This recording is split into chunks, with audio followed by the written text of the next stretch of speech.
Yo estoy en la CECA porque ha habido un consenso para que fuera presidente, no porque yo quisiera ser presidente de la CECA. Y estaba allá, yo estoy allá con una idea de servicio, de ayudar a todo el sector. Luego seguiré en la CECA. O no estaré en la CECA, estaré acá. Pero mi idea es estar los 4 años de mandato en la CECA. En cuanto a la primera pregunta, me he preguntado varias cosas, ¿no? He pensado que a lo mejor no me he explicado bien, pero que nosotros somos coherentes con lo que hemos dicho. O sea, la Caixa seguirá siendo Caixa, seguirá siendo entidad financiera y tendrá, por así decir, un hijo, que es el CaixaBank, que es la Caixa, y esto seguirá. ¿Y por qué lo hacemos? Porque es muy difícil acudir al mercado con una entidad como la Caja. De todas formas, la Caja en SA no puedes. Ya por eso hicimos Criteria, para que fuera una SA, para que todo el mundo entendiera, cuando uno va a Asia o a Estados Unidos o a Frankfurt, pues que todo el mundo entienda que a mí nunca me han cuestionado que la Caixa tuviera el 70%, el 80% de Criteria. Lo entienden perfectamente. Y en la Caixa en el Criteria hay 350.000 accionistas. Pero es lo mismo.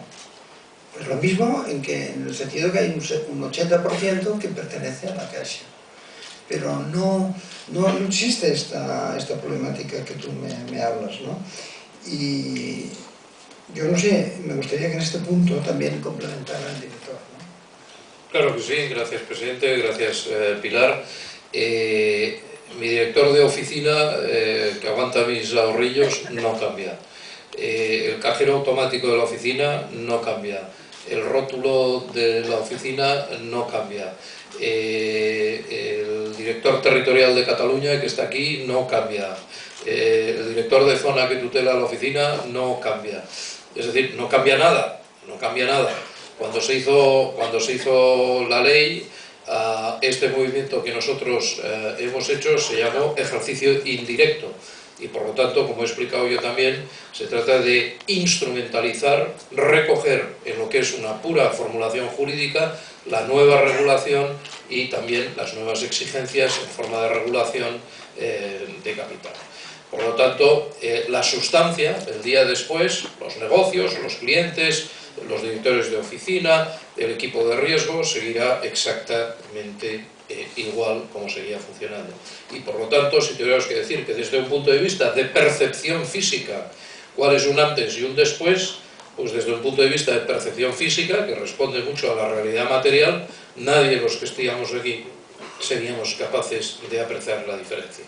Sí que, con la instrumentación que estamos haciendo desde un punto de vista de gestión de capital y con las nuevas normas, unos negocios en un sitio u en otro pesan de una forma diferente y consumen capitales diferentes, pero entramos en el mundo virtual de la contabilidad y sí que, por lo tanto, en lo que es este ejercicio indirecto y por lo tanto con el instrumento bancario, la posibilidad de ampliar capital, y lo vamos a hacer con el instrumento obligatoriamente convertible que he mencionado antes, o de participar en operaciones inorgánicas, si algún día hubiera que hacerlas, pues quedan más abiertas que con el estatuto de cajas. Pero lo importante es que no cambia mi director de oficina ni mi director territorial, Manolo Romera, en Cataluña.